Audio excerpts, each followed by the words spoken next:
I had a parent ask me named Jeff, how would I best handle or like best practices for taking your son or daughter to team practice? And these are about the 6 or 7 things that I would do if it was my son or daughter. So the first thing is I would make sure that they prepare all of their equipment. So that would be their uniform, so the training gear, their soccer equipment, so cleats, shin guards, or whatever else they need, and then their water or whatever they're drinking. That would be the first thing that I would have them do. I would put the responsibility on my player, my son or daughter, to get that done. I think that's crucial. I think it's very important, because if they want to play, it's not my job to get their stuff ready, it's their job. Now you can modify that, or I would modify that depending on their age. Like if they're under 9s or under 10s, maybe I can't expect them to get their water ready, but I can expect them to get their uniform, get their equipment, get their bag and all that, right? So it just depends on the age, but that's what I would look for, number one. Number two, again, depending on age, if we know that we need to get to practice by 6:30 and it's going to take us 30 minutes to get there, we need to leave by 5:50 because we don't want to arrive at 6:30. We got to get there earlier. So for me, that's very important to make sure we arrive earlier. Now, I want them to take the leadership on that and say, hey, Dad, you need to go to practice today. Vamos, let's get in the car and let's go. I'm ready to get out the door. But that's, they got to be a self-starter to tell me that they want to go to practice. That'd be the second thing. The third thing is we're driving there, and I would not be engaging in conversation regarding practice. Like, for example, I would not say like, okay, I need you to do X, Y, and Z today. Be like, hey, what do you want to listen to? Or how was school today? What did you do today? What did you eat? Like, just ask generic questions. How was your day? And let them give me the descriptive answer. And I would take it away from the sport. It's again, I'm a parent. I'm not their coach in this aspect.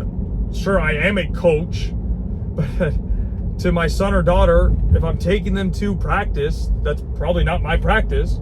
So it's not my job to be getting them in that aspect locked in for practice. That's his or her job. So that would be the third thing. Okay, fourth thing, when we arrive to the training facility, even if they're younger and it's safe, I would let them go out on their own. I would drop them off at the drop zone. As an example, I wouldn't park. Maybe I'd have to park, but I would drop them at the drop zone and say, okay, I'll be inside in a little bit. You have fun. That'd be it. They'd be on their way. That would be the fourth thing, right? And then if I felt the need to go watch practice, because some people make the decision to or don't, but let's say I make the decision to go watch practice, I would make sure that I sit far enough away, so I am not impacting their practice. I don't want to have any influence over his or her decision during training. I don't want them looking at me. I don't want anything to do with that. I want them to go enjoy and be involved into his or her practice. Okay, that would be action 5. Action 6 would be, more than likely, this is what I would try and do, again, depending on the situation, depending on the facility and whatnot. If I know practice is over, I would start walking out, because then I would want them to come meet me towards the exit or by the car if possible. And that way, again, they have to own the responsibility. And for me, this is important, going in and leaving, because practice is for them. It's not for me. I didn't sign my son or daughter up to play competitive, as an example, and for me to dictate and manage what they do the entire time. This is what you want to do. I need to give you the freedom to do so. Okay? Now, I need to make sure that's very clear, because that would be number 6. Number 7, we get in the car. I'd probably ask these 3 things, 4 things maybe. What do you want to listen to? What do you want to do, depending on the time? Or what do you want to eat if necessary? And then if they had any questions, how was practice? And then let them give me the feedback, and that'd be it. I'm there to support them. I'm not there to tell them how they did. Would I pay attention to practice? Maybe a little bit. But and even if I was paying attention to the full practice the entire time, I am not going to be nitpicking all those little details. Yeah, I can watch, but as long as I'm happy with the coach and my player is giving effort, dude, I'm good. No problem for me. I don't need to sit there and being berating them the entire time about their performance. Like, that does nothing for anybody. That's only going to make me more upset, and of course my child more upset, so I wouldn't want to do that. And then when we get home, man, they have free time. If they want to talk about something regarding their performance or their practice, then we can have that discussion. But I'm not going to be probing them for it, because, you know, like the way that I would view this is, what am I paying for? Yes, okay, I'm paying for my child to play in sports. That's obvious, right? So youth soccer. Okay, cool, no problem. But what am I really getting from that, and what am I really paying for? That's like the you know, that's the given. Okay, what I'm really paying for though is their development, their social development. So field development, social development, anything related to mentality, progression. You know, I'm trying to build character here. That's what I'm paying for. I want to see their growth, but I also want to see them fail, because how are they going to respond when they fail? Are they going to make the jump to improve?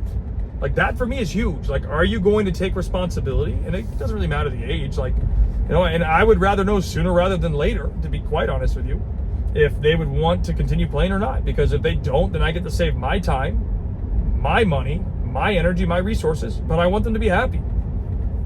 And that would basically be the way that I handle those things from a training perspective. Like, there's not much else I need to do. I would make sure that they would take care of their equipment when they get home, you know, hang it up in the appropriate places, or I would put that on them as a responsibility. If they didn't do that, there would be some sort of consequence at home. But that would be it, man. I don't need to do much else. Like, I'm okay. I'm the parent. I'm not a coach in that moment for her or him. I'm there to make sure that I can facilitate them getting to practice, enjoying practice, and helping them out if there's anything that they need.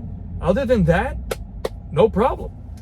Now, I'll add this as a separate note. How would I handle, in the next video, I should say, in the next video, how would I handle dealing with a situation between my player and the coach?